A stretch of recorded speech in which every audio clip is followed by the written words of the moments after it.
Fala, gente, tudo bem? Você está aqui no nosso canal. O desejo do nosso coração, do meu coração, é que realmente estas mensagens abençoem a sua vida, né? Falem com você. Se você tem sido abençoado através do nosso canal, eu vou pedir para você, se inscreve no nosso canal, ativa aí o sininho, porque quando você faz isso, o YouTube, ele vê que o nosso material é relevante, ele consegue passar para o maior número de pessoas. E esse é o nosso desejo, né? Que mais pessoas assistam, mais pessoas sejam abençoadas, tá bom? Que a palavra de hoje fale com você, alcance o seu coração e abençoe sua vida em nome de Jesus.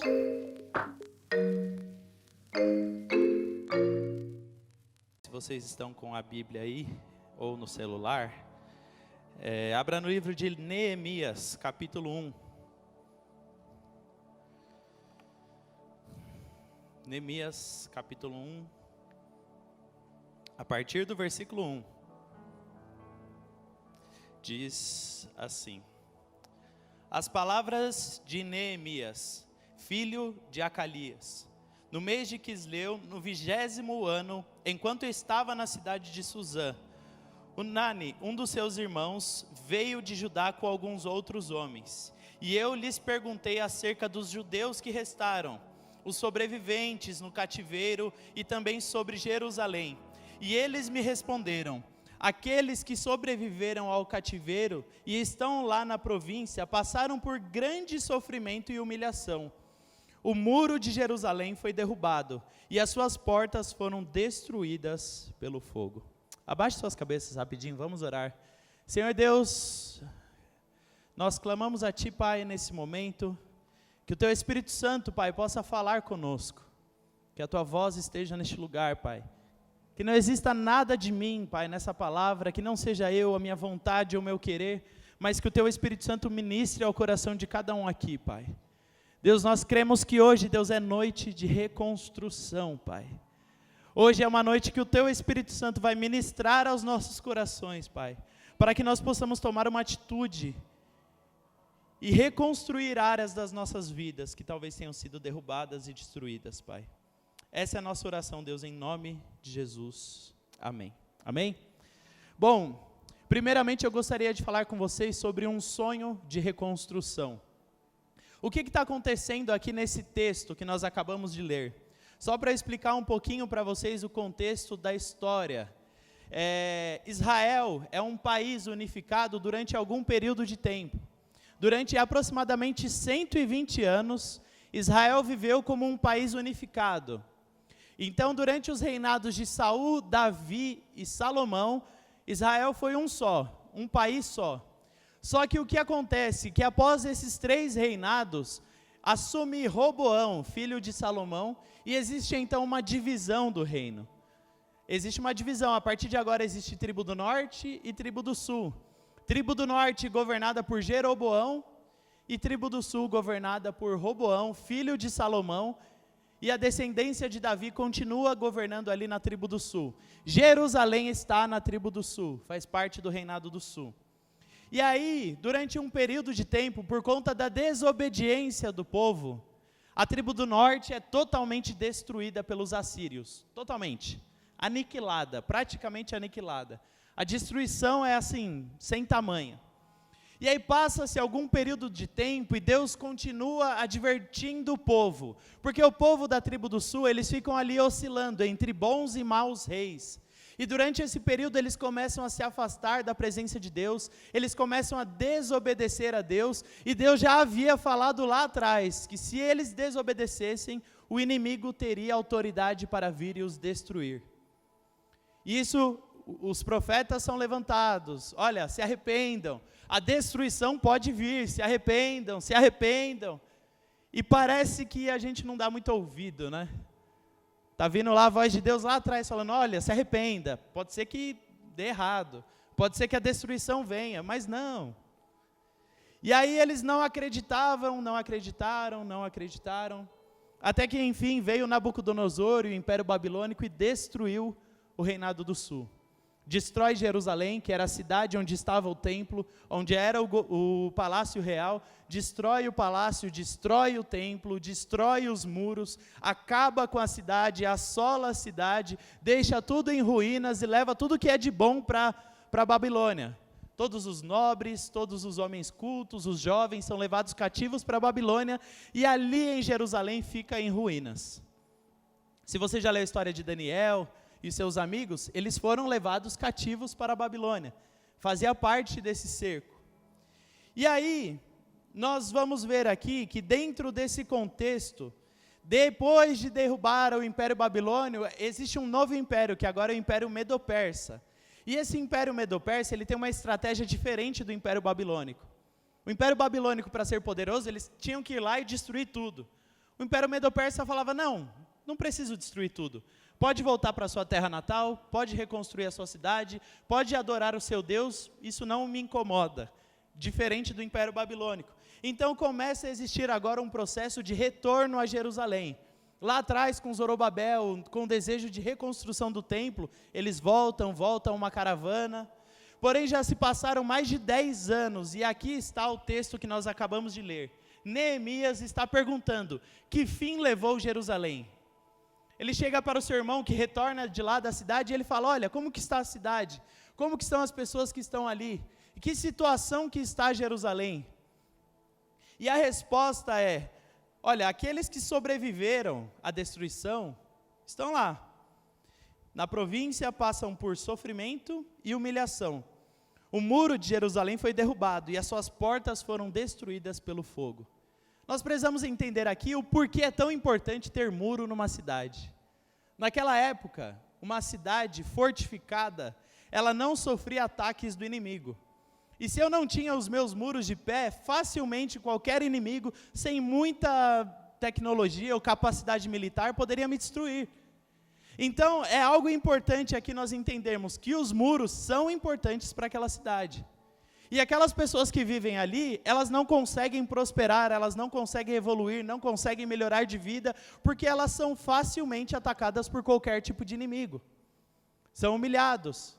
São destruídos com muita facilidade. E é esse o contexto que está aqui acontecendo com esse povo em Jerusalém. Eles estavam acostumados com a tragédia. Eles estavam vivendo de maneira, eu diria até cômoda e pacífica com a tragédia. Desde lá do período que eu falei para vocês, da Babilônia, Nabucodonosor, até o momento desse texto aqui, já se passaram mais de 100 anos.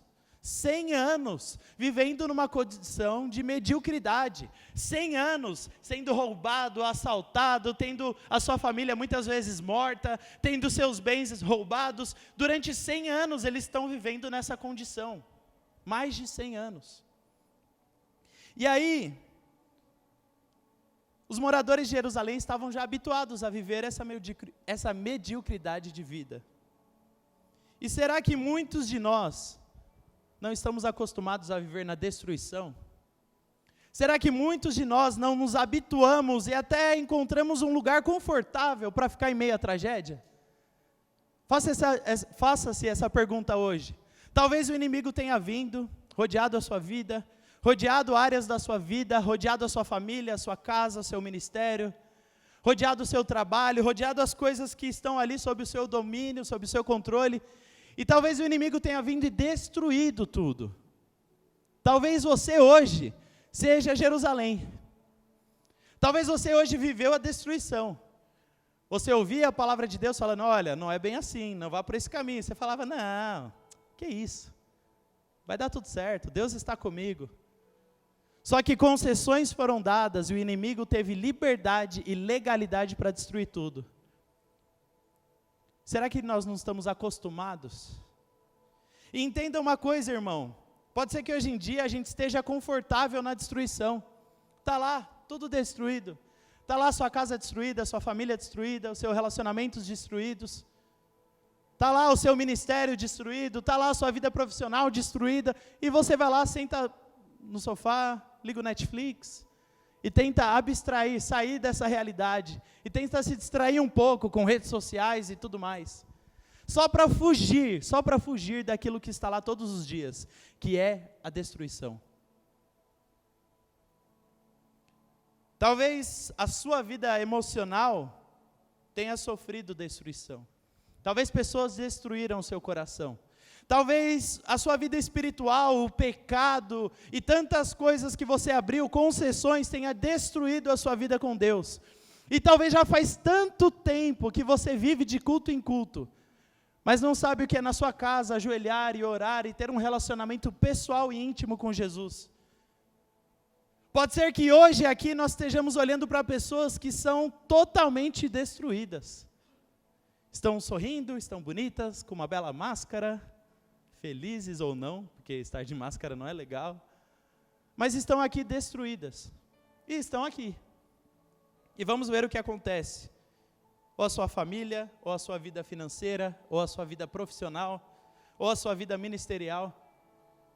Ah, já faz tanto tempo, na época que Deus usou a minha vida. Olha, já faz tanto tempo, olha, eu lembro como era Jerusalém, uma cidade poderosa. Eu lembro como era o templo, era bonito, as pessoas vinham, se ajuntavam ali, adoravam a Deus ali. E talvez a sua vida hoje seja uma lembrança de um passado que acabou. De um passado que era belo, que era feliz, que era contente, que Deus falava com você, que Deus usava a sua vida, mas ficou no passado. E hoje só restam cinzas para contar a história. E hoje as suas melhores experiências com Deus aconteceram há 10, 20 anos atrás. E é delas que você precisa falar todos os dias, porque nada de novo acontece. Nossa, Rafael, quanta tragédia. Sim, precisamos primeiramente falar sobre a tragédia. Olha, o que acontece quando Neemias se depara com essa tragédia? Neemias capítulo 1, versículo 4 diz assim: quando ouvi essas coisas, sentei-me e chorei. Passei dias lamentando, jejuando e orando ao Deus dos céus.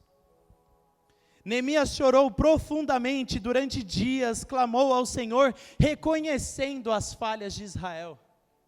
Reconhecendo que o que Israel fez estava errado, reconhecendo que as atitudes de Israel foram erradas, que na verdade nós merecemos isso que nós estamos passando, que na verdade nós plantamos o que nós estamos colhendo. Às vezes é melhor parar de mentir para si mesmo e reconhecer que nós tomamos os caminhos errados, que nós tomamos as decisões que foi de nossa própria vontade.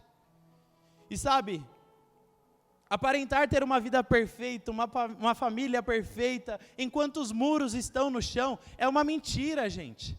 Hoje a nossa sociedade tem colocado na nossa mente, na nossa vida, no nosso coração, uma ideia de que você precisa ser perfeito. Olha, você precisa dar resultado, você precisa ser legal, você precisa ter a melhor rede social, ter mais likes, olha, você precisa se vender, você precisa ser o melhor em tudo que você faz, quando na verdade às vezes nós somos um fracasso. E aí é um fracasso mascarado. E será que nenhum de nós nunca vai sofrer fracassos na vida? Será que o fracasso às vezes não vai nos ensinar alguma coisa? Será que a gente não precisa parar de maquiar as situações e falar, olha, de fato, estou no fracasso. Não é melhor lidar com o fracasso do que ficar tentando todas as vezes, não, está tudo bem, olha, minha família está legal, olha que bacana. Olha só, as coisas estão bem, meu relacionamento está bem com a minha esposa. Está tudo certo, não, está legal, não tem problema. Talvez seja o momento de nós pararmos e chorarmos. Neemias ensina algo aqui. Ao ver a situação real que estava acontecendo ali, ele chora. Irmão, deixa eu falar uma coisa para você hoje. Talvez o Espírito Santo tenha nos chamado aqui hoje para vir para você e falar, olha, será que não é tempo de chorar? Será que não é tempo de você reconhecer o que você está fazendo, aonde você está, em que estágio está a sua vida e chorar por isso? Ou você vai continuar tentando maquiar? Seu filho está nas drogas, você não tem relacionamento com ele, vocês não se falam mais, existe um abismo dentro da sua casa, e não, está tudo bem, eu tenho a família perfeita. Será que o Espírito Santo não quer que você hoje chore pelos seus filhos, pela sua casa, pela situação que você está vivendo? Nós nos darmos com a realidade. E gente, entenda uma coisa, eu sei que está triste a pregação, eu sei que eu só estou falando de tragédia aqui, mas calma. Antes de nós vivermos a mudança, nós precisamos entender o agora.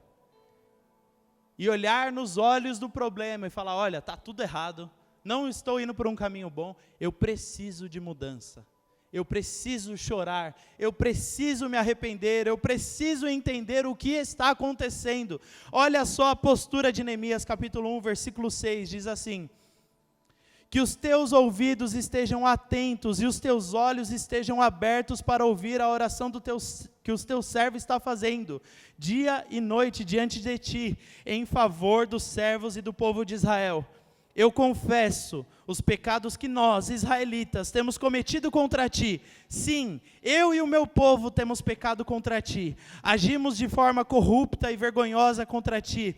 Não temos obedecido aos mandamentos, aos decretos e às leis do teu servo Moisés. Irmãos, eu creio de todo o meu coração que Deus tem algo novo para as nossas vidas.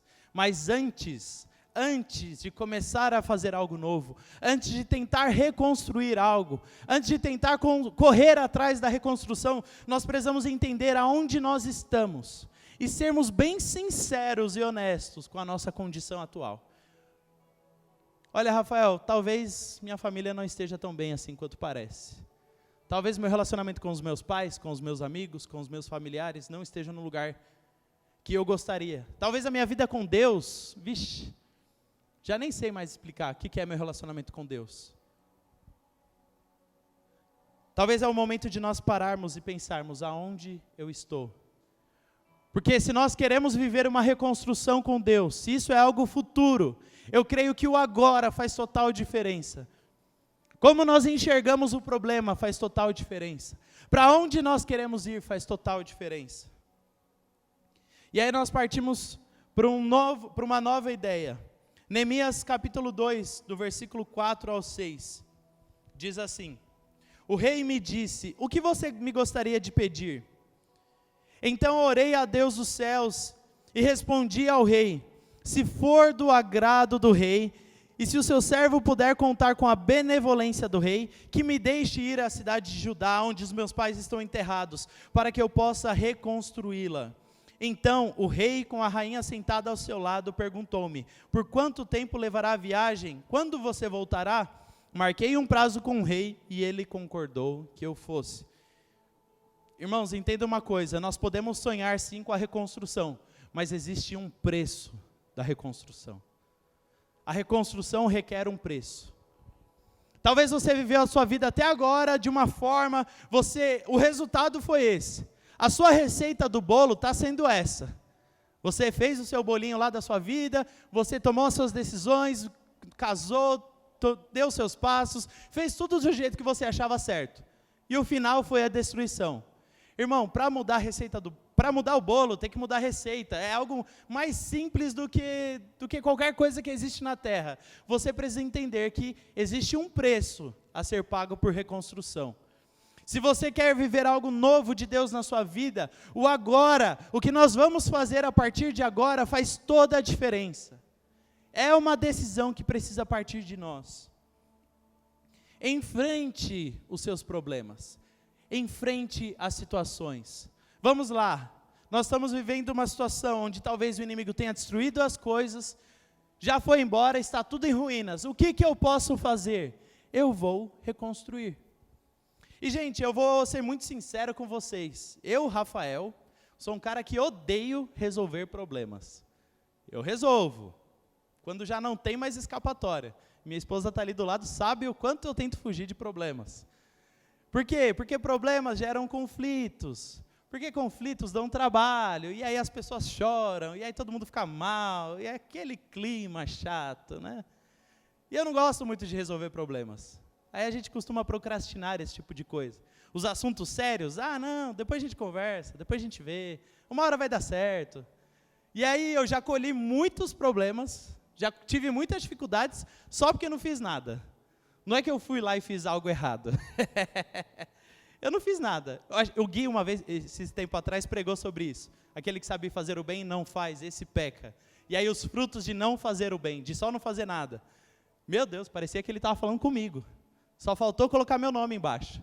Porque eu estava passando por uma situação exatamente idêntica ao que ele estava falando.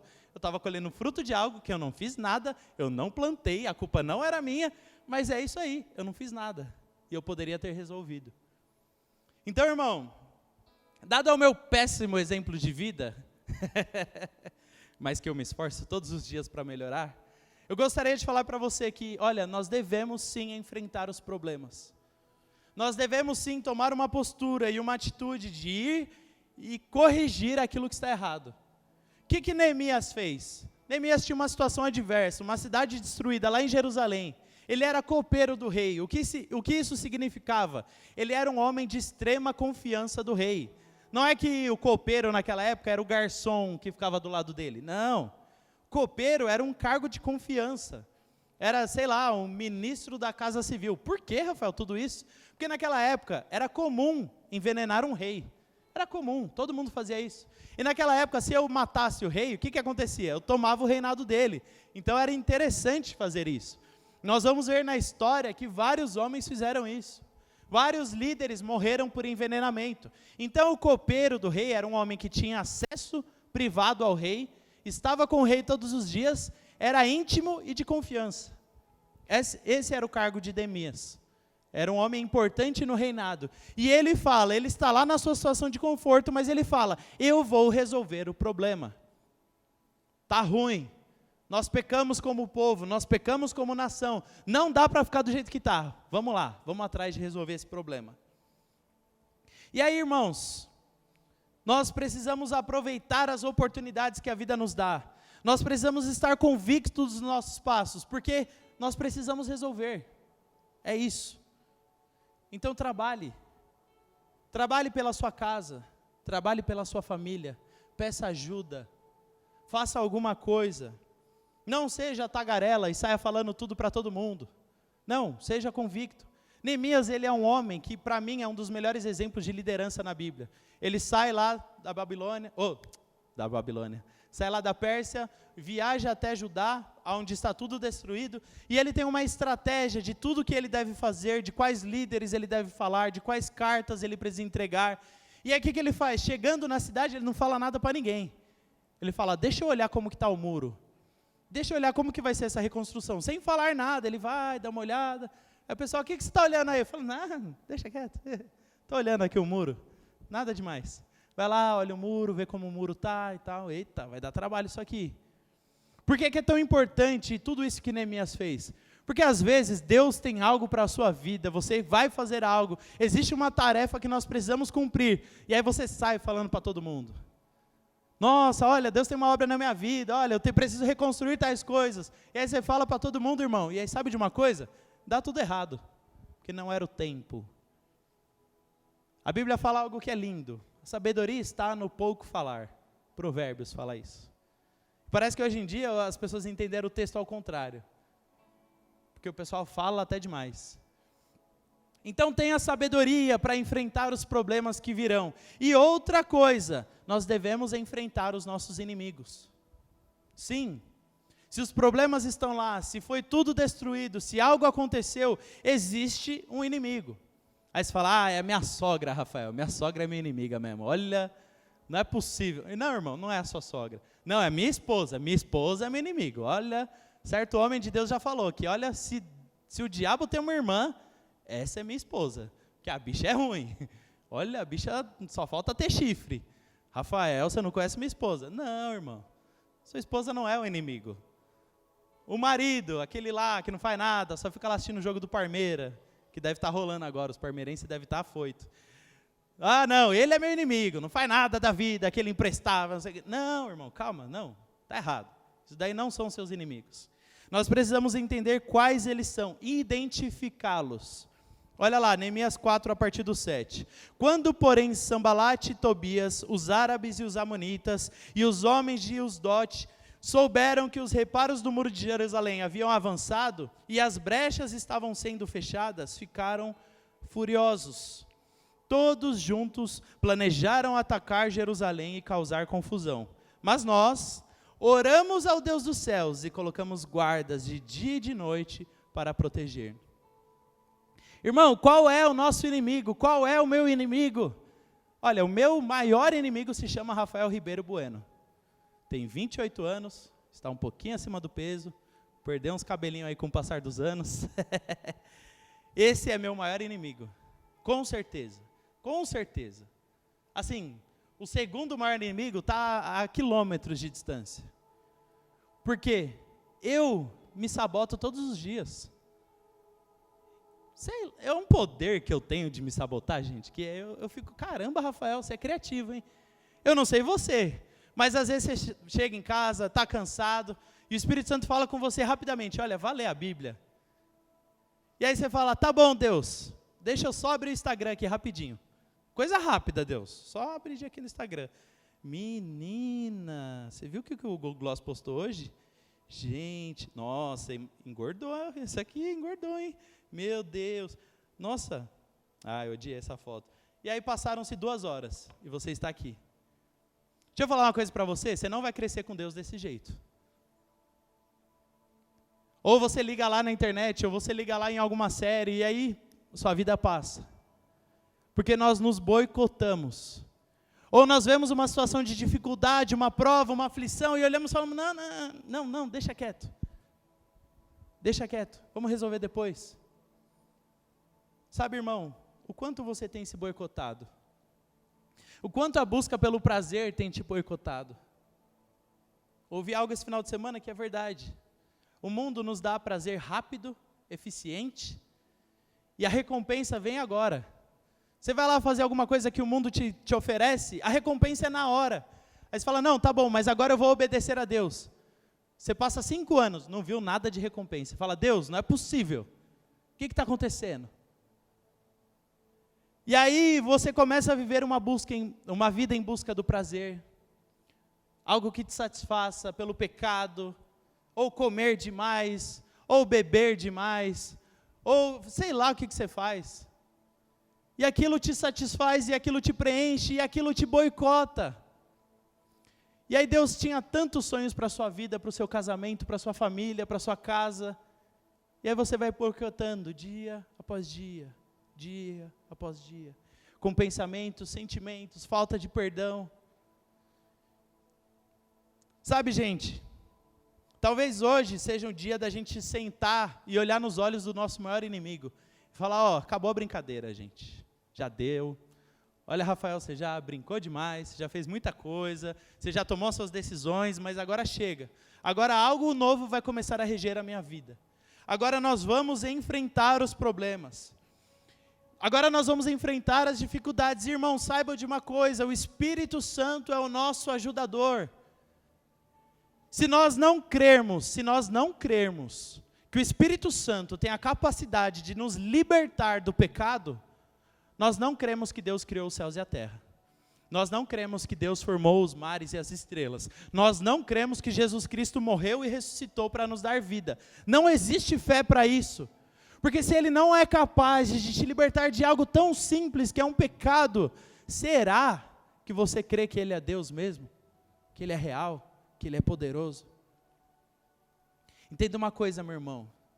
O Espírito Santo, Ele nos auxilia nessa guerra que nós vamos entrar hoje, em nome de Jesus. No processo da reconstrução, na atitude da reconstrução das nossas vidas. O Espírito Santo vai nos auxiliar a lutarmos contra os prazeres da nossa carne, a lutarmos contra, às vezes, a nossa preguiça, a lutarmos contra, às vezes, a nossa procrastinação, a nossa falta de vontade de resolver as coisas, de orar pelas pessoas que amamos, de liberar perdão para quem precisa perdoar, de falar com aquela pessoa que você não fala há 30 anos, e fazer uma ligação falando, olha, não importa o que aconteceu, eu te amo, e eu quero que a gente reconstrua a nossa história. De nós olharmos para os muros que estão no chão e falarmos, ei, acabou, nós vamos reconstruir. Nós vamos reconstruir relacionamentos, nós vamos reconstruir a nossa casa, nós vamos reconstruir a nossa história, porque nós não vamos viver os sonhos do diabo e do inimigo, mas sim os sonhos de Deus para as nossas vidas. Irmão, entenda uma coisa nessa noite, talvez o diabo riu demais da sua vida, talvez o diabo riu demais da sua vida emocional, da sua vida sentimental, da sua vida espiritual, falou, você nunca vai dar em nada, mas saiba de uma coisa, o Espírito Santo de Deus está aqui. Eu acho que você não entendeu. O Espírito Santo de Deus está aqui. O Espírito Santo que libertou Jesus Cristo da morte está aqui, e hoje Ele tem uma obra de reconstrução na sua história. Os muros que um dia foram derrubados hoje serão reerguidos pelo seu poder, em nome de Jesus. Em nome de Jesus. Medidas precisam ser tomadas, sim. Nós precisamos enxergar a reconstrução, sim. Nós precisamos tomar uma atitude, sim. Mas saiba de uma coisa, meu irmão, tudo isso vale a pena. Tudo isso vale a pena. Neemias capítulo 6, a partir do versículo 15, diz assim: o muro ficou pronto no dia 25 de Elul, em 52 dias, quando todos os nossos inimigos souberam disso, todas as nações vizinhas ficaram atemorizadas, e abateu-se o seu orgulho, pois perceberam que essa obra havia sido executada com a ajuda do nosso Senhor. A obra de Deus a ser feita nas nossas vidas não é minha, não é sua. É daquele que governa e controla todas as coisas. É daquele que peleja em nosso favor, daquele que luta em nosso favor. A obra a ser realizada na sua história, ela não será feita pelas nossas mãos, mas ela será controlada e governada pelas mãos daquele que tudo pode fazer, do Senhor Todo-Poderoso. Talvez aos olhos das pessoas, a sua casa não tem mais solução. Talvez chegou numa fase, num momento que já deu. Olha, já deu, não tem mais o que fazer, não tem mais escapatória. Olha, a situação está muito difícil. Irmão, entenda, Deus, Ele tem poder. Sabe, alguns anos atrás, eu e minha família, nós vivemos uma situação de destruição. Eu nasci num lar, graças a Deus, cristão, um lar que é uma bênção. Meu pai era pastor de igreja, líder de ministério. Minha mãe era líder do círculo de oração, sabe? Aquelas irmãzinhas do coque, charmosa, de saia. Deve estar me assistindo agora em casa, de saia, com certeza. Antes de dormir, irmãos, minha mãe está de saia. E eu fico zoando ela. Bota uma calça para dormir, está frio. Ela, não, para, deixa minha saia em paz. Ai. E graças a Deus eu cresci num lar estruturado, graças a Deus. Eu fui ensinado a palavra de Deus desde criança. Porém, existiu um período das nossas vidas onde legalidades foram dadas. E aí eu estava já no período da adolescência, meu pai começou a viver um momento difícil na sua vida pessoal. Ele começou a enfrentar problemas financeiros, mas com isso, ele se afastou de Deus. E ele afastou seu coração de Deus, do ministério. Ele abandonou o seu ministério, a igreja que ele era pastor. E aí nós começamos a viver um período de brigas dentro da nossa casa. Irmão, e quando eu falo briga, o negócio era feio, de chamar a polícia, do meu pai ficar, assim, numa situação quase possesso. E quem conheceu o meu pai sabe, ele era um homem de poucas palavras, muito tímido, muito simpático, mas quando ele ficava bravo, ele se transformava. E aí, dia após dia, nós começamos a viver brigas dentro de casa, e aí eu já não aguentava mais, nós não aguentávamos mais. Naquela época, graças a Deus, eu tive um encontro real com Deus, comecei a buscar a Deus, mas nada surtia efeito. A gente orava por ele, nada surtia efeito. A gente conversava com ele, nada surtia efeito. Nós vivemos durante anos, talvez uns 5, 6, 7 anos, naquele período de brigas e lutas e guerras dentro de casa, tentando mostrar para ele que a gente o amava e que estava tudo bem, que nós iríamos ajudá-lo, mas ele não queria saber, enfim. Foi uma crise. Irmãos, deixa eu falar para vocês, durante aquela fase, eu não enxergava que Deus salvaria meu pai. Eu não enxergava mais. Eu não via mais, de verdade, irmãos. Eu não conseguia ver mais o meu pai sendo transformado. Para mim era impossível.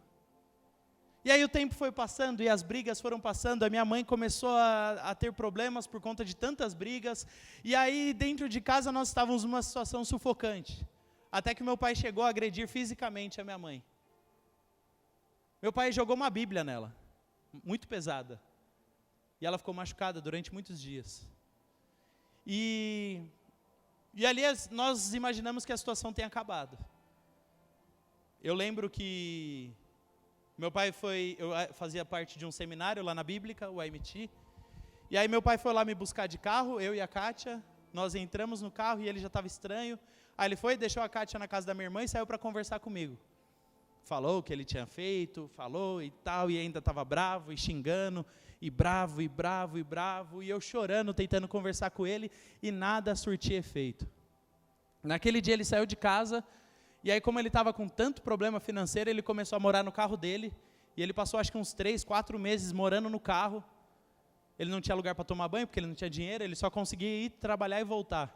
Aí ele começou a vender as coisas dele, vender celular, vender anel, vender tudo para conseguir ter dinheiro para pagar metrô, pagar gasolina. E aí a minha mãe tinha saído de casa, viajou para o interior, estava falando em divórcio. Irmãos, entenda uma coisa, naquela situação para mim era impossível Deus reconstruir a minha família. Era impossível, aos meus olhos. Mas lá no fundo existia uma palavra, não, Deus vai reconstruir. Deus tem poder. E aí eu lembro que nos dias livres do AMT, meu pai ia lá me buscar na igreja para a gente conversar. E aí, às vezes eu tinha que dar dinheiro para ele, porque ele não tinha dinheiro. E aí, durante o dia, a gente ficava conversando no carro, e ele bravo, esbravejando e tal, e eu lá orando e chorando por ele, falando, pai, Deus vai transformar a sua vida, Deus vai transformar a sua vida, não desiste de você, a gente não vai desistir. E ele continuava bravo, parecia que nada penetrava o seu coração. Até que, irmãos, Deus começa a fazer uma obra, sem que a gente visse. Quantas e quantas vezes eu chegava lá no seminário, deitava a cabeça no travesseiro e chorava sozinho, sem ninguém ver, porque eu não via mais a solução. E aí Deus começa a fazer uma obra, Deus começa a trabalhar no coração do meu pai, Deus começa a quebrantar o seu coração. E aí eu nunca esqueço, teve um dia que ele foi, me pegou e ele estava diferente. Falei, pai, você está bem? Ele, não, estou bem. Vamos ali no culto. Nós fomos numa Assembleia de Deus lá no Brás.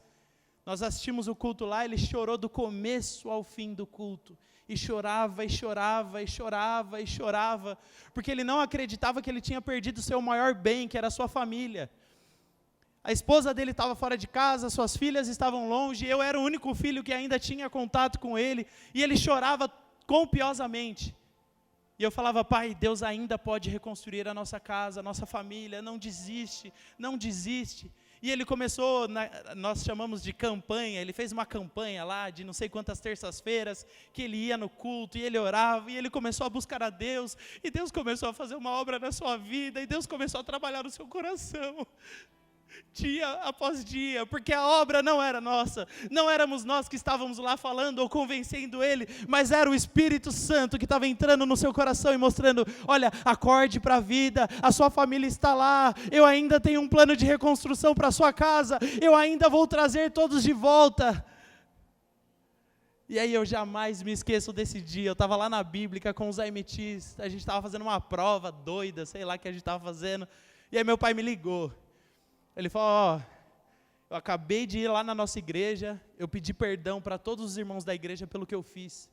Eu pedi perdão para o pastor, eu pedi perdão para os líderes da igreja, eu pedi perdão para sua mãe, e eu acabei de retornar para casa. Irmão, saiba de uma coisa, a obra não foi minha, a obra não foi das minhas irmãs, a obra foi do Espírito Santo, que realizou uma construção. Quando eu casei, meu pai me abraçou no casamento e ele falou, olha, se eu estou aqui de pé é porque vocês não desistiram de mim, é porque vocês não desistiram de orar, de jejuar por mim, é porque vocês não desistiram. Irmãos, e já fazem 3 anos que meu pai faleceu, 3 anos, ele faleceu em 2017, e o meu coração não se arrepende nem um pouco de ter lutado por ele, porque se hoje ele está no céu, se hoje ele está descansando com o Senhor, é porque nós não desistimos da reconstrução de Deus na nossa casa. É que por mais que existam impossíveis problemas, situações, crises, a gente não desiste, porque Deus é poderoso para efetuar transformações, Deus é poderoso para quebrantar o coração mais duro, Deus é poderoso para abrir a nossa vida e mostrar quem nós realmente somos, e de lá tirar vida. Aonde está a sua morte? Aonde está a morte na sua casa? Aonde está a morte na sua família? Saiba de uma coisa, Deus pode ir lá e gerar vida, porque é Ele que é poderoso para fazer, porque é Ele que é poderoso para executar, porque não existe nada de bom em nós, mas o poder vem dEle. Quem realizou o milagre foi Ele, quem reconstruiu os muros foi Ele, quem com poder e glória se manifestou em Israel e pode se manifestar aqui é Ele. Aleluia!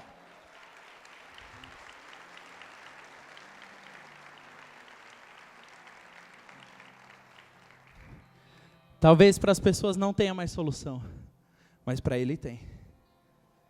Talvez para a sua casa não tenha solução, mas para Ele tem. Nosso Deus é poderoso. Nosso Deus usa crianças para matar gigantes. O nosso Deus tira homens intactos de fornalhas ardentes e de covas dos leões. O nosso Deus é poderoso para fazer cegos enxergarem, surdos ouvirem. O nosso Deus é poderoso. Jesus Cristo disse, Jesus olhou para eles e respondeu: para o homem é impossível, mas para Deus todas as coisas são possíveis. Em Jeremias diz: ah, soberano Senhor, Tu fizestes os céus e a terra pelo Teu grande poder e pelo Teu braço estendido. Nada é difícil demais para Ti, nada é difícil demais para o nosso Deus. Nada que existe na terra pode te parar, pode te interromper, porque Deus, Ele é poderoso. Não importa a circunstância, a dificuldade, o problema, a aflição ou a dor, Deus, Ele é poderoso para executar um milagre na sua vida e na sua casa. Neemias capítulo 8, a partir do versículo 9,